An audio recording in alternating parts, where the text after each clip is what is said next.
Sa Re Ga Ma Pa little champion season 5ல அபிஷேகா தான் ஃபைனலிஸ்டா, அதாவது 5வது ஃபைனலிஸ்டா வர போறாங்க அப்படின்ற தகவல் கிடைச்சிருக்குது. அவங்க ஃபைனலிஸ்டா வர்றதுக்கான சாத்தியங்கள் என்னென்ன இருக்கு, அவங்கள சூஸ் பண்றதுக்கு ஜட்ஜஸ் எடுத்த காரணம் என்ன, இது மாதிரி பல விஷயங்களை இந்த வீடியோ டீட்டெயிலா பார்க்க போறோம். விஷ்ணுவர்தன், அக்ஷித் நிருப்பம், வர்ஜா, இப்ப ரீசெண்டா தன்வி, இந்த 4 பேருமே டிக்கெட் ஃபினாலே வாங்கிட்டு ஃபினாலேவுக்கு போயிட்டாங்க. மீதி இருக்கக்கூடியது அபிஷேகா, சுமன்ராஜ், ஸ்ரேயா ஸ்ரீராம், மோக்ஷிதா, ஜினோஜ், வருண். இதுல யாராவது ஒரு நபர் தான் 5வது டிக்கெட் ஃபினாலே வின் பண்ணி 5வது நபரா ஃபினாலே போக போறாங்க. ஆனா இன்னொரு விஷயம், 6வதா ஒரு நபரை மக்கள் ஓட்டு அடிப்படையில் ஃபினாலேவுக்கு அனுப்புறது வழக்கமான ஒண்ணுதான். எல்லா சீசன்களும் அப்படி ஒரு நபரை அனுப்புவாங்க அப்படின்னு நம்ம கேரண்டியா சொல்ல முடியாது. நிச்சயமே இல்லாத ஒரு விஷயத்தை பத்தி வெயிட் பண்றதை விட எதிரில் நம்ம கண்ணு முன்னாடி இருக்கக்கூடிய அந்த 5வது டிக்கெட்டை வின் பண்ணணும் அப்படிங்கிறது தான் ஒரு கண்டஸ்டன்ஸோட நோக்கமா இருக்கும். அப்படிதான் இந்த வாரம் பீப்புள்ஸ் சாய்ஸ் அப்படிங்கிற அடிப்படையில் ஒரு சுற்று வைக்கிறாங்க. மக்கள் விருப்பத்துக்கு ஏற்ப ஒரு பாடலை ஒரு போட்டியாளரும் பாடணும். அப்படி பாடக்கூடிய பாடலை அவங்க பெஸ்டா பாடிட்டாங்கன்னா அதுல ஒரு நபரை டிக்கெட் ஃபினாலே கொடுத்து 5வது ஃபைனல்ஸ் அனுப்பலாங்கிற மாதிரி ஜட்ஜஸ் முடிவு பண்ணியிருக்காங்க. ஆனா அங்கதான் ஜட்ஜஸ்க்கு ஒரு மிகப்பெரிய தலைவலியே வந்திருக்கு.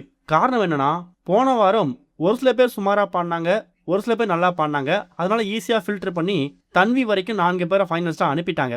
ஆனா இது 5வது சுற்று, கடைசி சுற்று அப்படிங்கிறதால எல்லாருமே டஃப் கொடுத்து பாடியிருக்காங்களாம். இவங்க தான் நல்லா பாடியிருக்காங்க, இவங்க ரொம்ப சுமாரா பாடியிருக்காங்கன்னு ஜட்ஜஸாலேயே ஃபில்டர் பண்ண முடியலையா. அபிஷேகாலாம் அவங்களுக்கு வந்திருக்கக்கூடிய அந்த கிராமிய பாடலை அடிச்சு தூள் கலப்புற மாதிரி பாடியிருக்காங்க. சிங்கர் ஸ்ரீனிவாஸ் அபிஷேகாவோட பெர்ஃபார்மன்ஸை பார்த்துட்டு இதுதான் அபிஷேகா, இதுதான் குட்டி பட்டாசு, இப்படிப்பட்ட ஒரு பெர்ஃபார்மன்ஸ் தான் கடந்த ஒரு சில வாரங்களாக ஒன்ட்ட மிஸ் ஆச்சு, அது இப்போ திரும்ப வந்திருக்கு, அடிச்சு தூள் கிளப்பிட்டேன்னு வந்து கமெண்ட் கொடுத்துருக்காரு. இப்படி சுமன்ராஜில் ஆரம்பிச்சு மோக்ஷிதா வரைக்கும் எல்லாருமே நல்லா பாடிட்டாங்கன்னா யாரை தான் ஃபினாலேவுக்கு அனுப்புறது, அந்த 5வது டிக்கெட்டை யாருக்கு தான் கொடுக்கறது? அதனாலேயே நோ தெரியல, இந்த டைம் ஒரு மிகப்பெரிய டிஸ்கஷன் வச்சு தான் 5வது ஃபைனல்ஸ் யாரு அப்படிங்கிறத முடிவு பண்ணியிருக்காங்க. போன வாரம் தன்வி வரைக்கும் ரொம்ப சிம்பிளா கவுண்ட் டவுன் வச்சு தன்வி தான் 4th ஃபைனலிஸ்ட் அப்படின்னு அறிவிச்சிட்டாங்க. ஆனா இந்த முறை சிங்கர் ஸ்ரீனிவாஸ், எஸ்பி சரண், சைந்தவி, அப்புறம் ஸ்வேதா மோகன், இவங்க 4 பேருமே கிட்டத்தட்ட ஒரு அரை மணி நேரம் டிஸ்கஸ் பண்ணிருக்காங்களாம். ஷூட்டிங் ஸ்பாட்ல ஒரு அரை மணி நேரம் டிஸ்கஸ் பண்ணி அதுல பெஸ்டான கண்டஸ்டன்ட் அப்படிங்கிற மாதிரி அபிஷேகாவை சூஸ் பண்ணி அபிஷேகாவுக்கு அந்த 5வது டிக்கெட்டை கொடுத்து ஃபினாலேவுக்கு அனுப்பி வச்சிருக்காங்க. ஸோ இது மூலயமா 5வது டிக்கெட்டை வின் பண்ணது அபிஷேகா தான் அப்படிங்கிற மாதிரியும், பீப்புள்ஸ் சாய்ஸ் ரவுண்ட்ல மக்கள் கொடுத்துக்கூடிய அந்த ஒரு பாட்டை எல்லாருமே சூப்பரா பாடினாலும் அதுல ஒரு படி பெஸ்டா பாடினது அபிஷேகா அப்படிங்கிற மாதிரியும் இப்ப தகவல் கிடைச்சிருக்குது.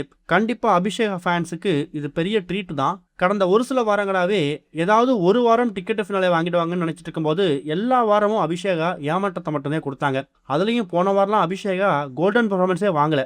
அப்படிப்பட்ட அபிஷேகா ஃபேன்ஸுக்கு இப்போ அவங்க டிக்கெட் ஃபினாலே வாங்கி 5வது நபரா ஃபினாலே போனாங்கன்னா அது மிகப்பெரிய ட்ரீட்டா இருக்கும். வெயிட் பண்ணி பார்க்கலாம். இது வரைக்கும் கனெக்டிங் டிவிக்கு சப்ஸ்கிரைப் பண்ணனா மறக்காம சப்ஸ்கிரைப் பண்ணிக்கங்க. உடனடி அப்டேட்ஸ் பெறுவதற்கு நோட்டிஃபிகேஷன் பெல்லையும் கிளிக் பண்ணிக்கங்க.